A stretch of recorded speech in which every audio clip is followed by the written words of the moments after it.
Honestly, I am so embarrassed to be telling this story, and if you're a makeup artist, don't come for me, please. One time I had a client who was a friend of a family member who reached out to me just a couple of days before the dance asking me if I could do her daughter's homecoming makeup. Let me just point out that at this time I had already graduated high school and I'd been out for a minute. So it had been a while since I had done somebody's prom or homecoming makeup. I had mostly moved on to doing photo shoots, some weddings, or just coming up with crazy looks to do on myself for fun. So when I asked what type of look she wanted, she sent me a look from Pinterest that I had literally seen the exact reference photo for probably like 50 times. I was like, great, this is going to be super easy, nothing to worry about here, so I was like, sure, I'll do it. So on the day of the dance, I go over to my client's house. One of the first things I do whenever I do someone's makeup is make sure that I have a foundation and concealer shade that will match their skin tone.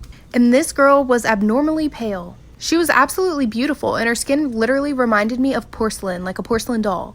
But even my lightest foundation and concealer shades were too dark for her skin. If you've ever done anyone's makeup, even a friend, you know that it is so embarrassing to not be able to match their skin tone. Luckily though, I was used to having to come up with very creative solutions to very sticky situations.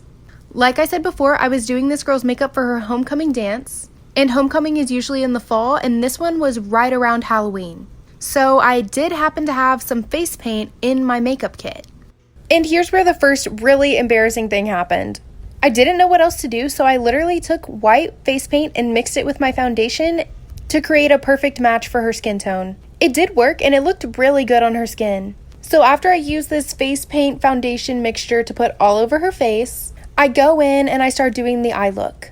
This was also during COVID, so I was wearing a face mask, and as I progressed through her eye look, it started getting really difficult for me to breathe. At first, obviously, I thought it was because of the mask and it was probably just hot in the room that we were in. But after about 20 minutes, it started getting really difficult and I was honestly getting so uncomfortable. I couldn't figure out why. I literally couldn't breathe. Also, I'm not one of those people who can't breathe if they get nervous or anything like that. I have a completely different reaction. I decided not to say anything because, what am I going to say to a 16-year-old girl whose parents aren't home? And quite honestly, I just didn't want to scare her.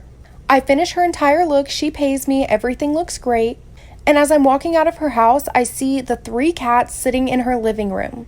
Fun fact about me, I'm extremely allergic to cats. And when I got in my car and took off my mask, my entire face was swollen. That explained why I couldn't breathe, and I was quite honestly embarrassed because that means that my eyes had been swollen the entire time I was standing there talking to her. Everything turned out fine though. I took a Benadryl when I got home and her makeup looked amazing.